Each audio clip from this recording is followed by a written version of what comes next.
जी नमस्कार दोस्त, आज आपका फिर स्वागत है दोस्तों। आज फिर एक बहुत बड़ी बिग इम्पोर्टेंट न्यूज़ लेकर आए हैं। जी हाँ दोस्तों, आज सीएमडी बीएसएनएल और यूनियन के बीच कुछ महत्वपूर्ण मुद्दों पर बातें हुई है। 4-5 महत्वपूर्ण मुद्दों पर बातें हुई है। क्या निष्कर्ष निकला है, आज हम उसी के बारे में चर्चा करेंगे।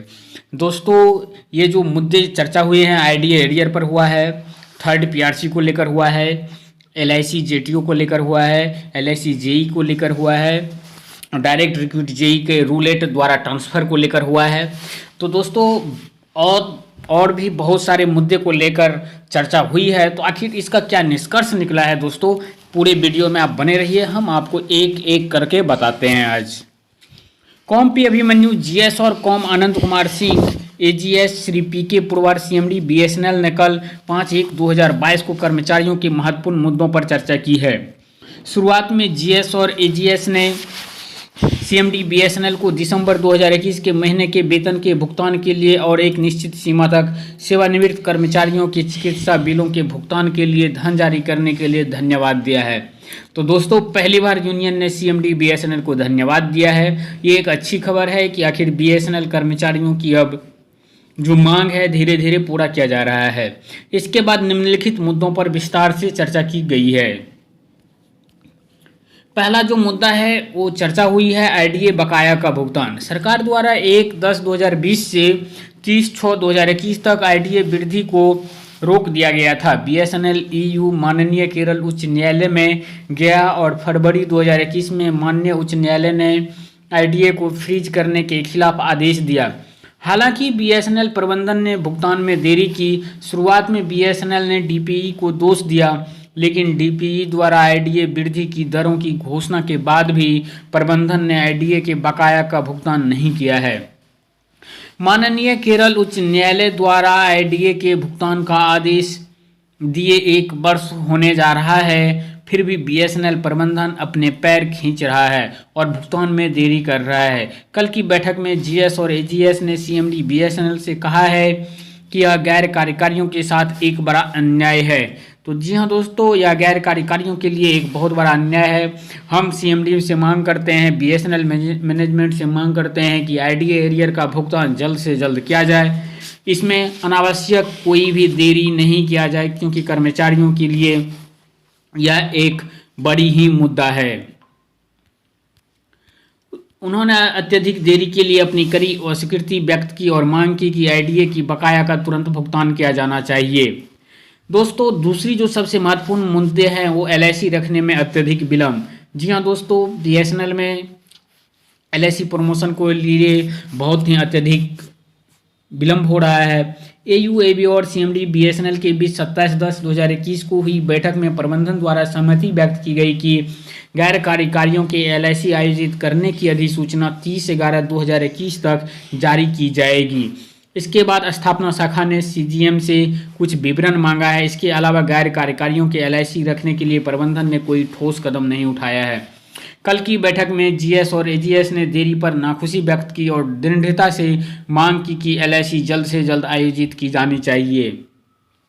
तो दोस्तों, बीएसएनएल ईयू एवं बीएसएनएल के जो यूनियन है नॉन एग्जीक्यूटिव के, खास करके ये बहुत ही अच्छी तरीके से सीएमडी से बात कर रहे हैं और लगातार प्रयास कर रहे हैं कि जल्द से जल्द जो कर्मचारी के मुद्दे हैं, मांग हैं, उसको जल्द से जल्द सेटल किया जाए।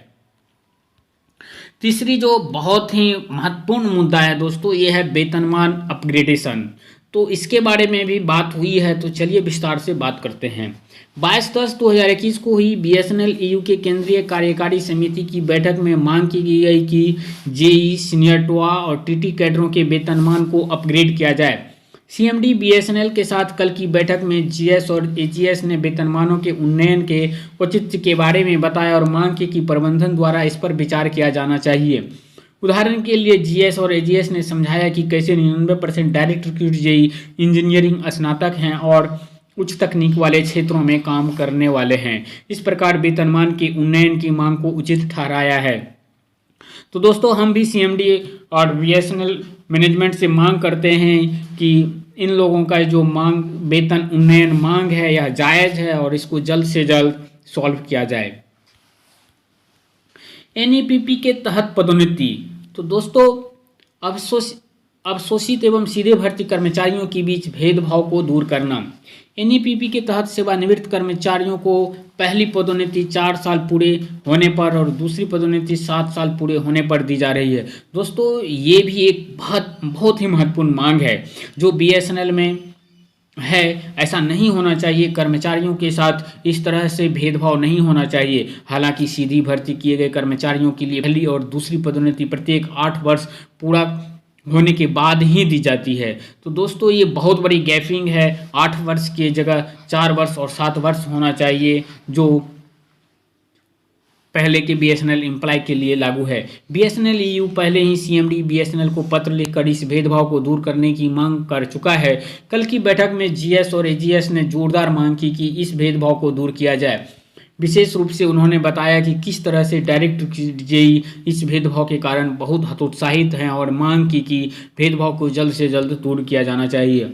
दोस्तों जेई का जो ये महत्वपूर्ण मांग है कि उन लोगों का मांग है कि हम लोग का जो 8-8 साल का है उसको 4 साल कर दिया जाए। इसका मांग भी जायज़ है क्योंकि जो भी बीएसएनएल एम्प्लॉय हैं खास करके उनका 4 साल 7 साल करके है, लेकिन डायरेक्ट रिक्रूट जेई का ही जो है यह 8 साल किया गया है। यह अन्याय है बीएसएनएल जेई के साथ।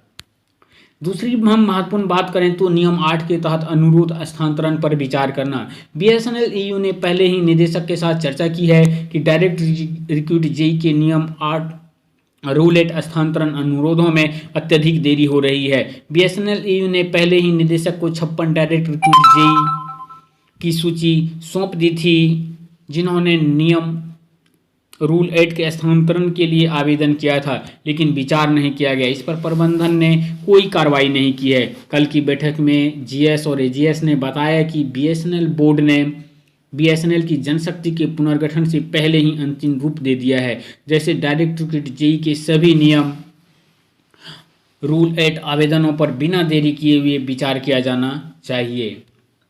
यह दुख की बात है। अब दोस्तों हम इसके निष्कर्ष की बात करते हैं। आखिर निष्कर्ष क्या निकला? यह दुख की बात है कि उपरोक्त सभी मुद्दों के लिए सीएमडी बीएसएनएल का जवाब नकारात्मक था।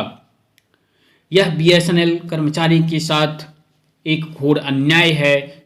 सीएमडी बीएसएनएल इस तरह से अन्याय नहीं कर सकता है।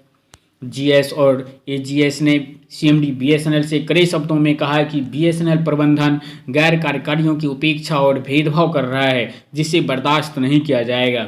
उन्होंने कहा कि अगर समस्या का समाधान नहीं हुआ तो बीएसएनएल ईयू आंदोलन करने को मजबूर होगा। तो दोस्तों आंदोलन करना ही पड़ेगा क्योंकि ये महत्वपूर्ण मांगे बीएसएनएल को मानना ही पड़ेगा और इसको लागू करने के लिए बाध्य होना पड़ेगा। क्योंकि यह कर्मचारी का हक है और हक को हम लड़ के लेंगे या जैसे भी लेंगे, लेकिन उसको देना पड़ेगा। तो दोस्तों यदि ये न्यूज़ आपको अच्छा लगा है तो एक लाइक का बटन ज़रूर दबा दीजिएगा। धन्यवाद दोस्तों।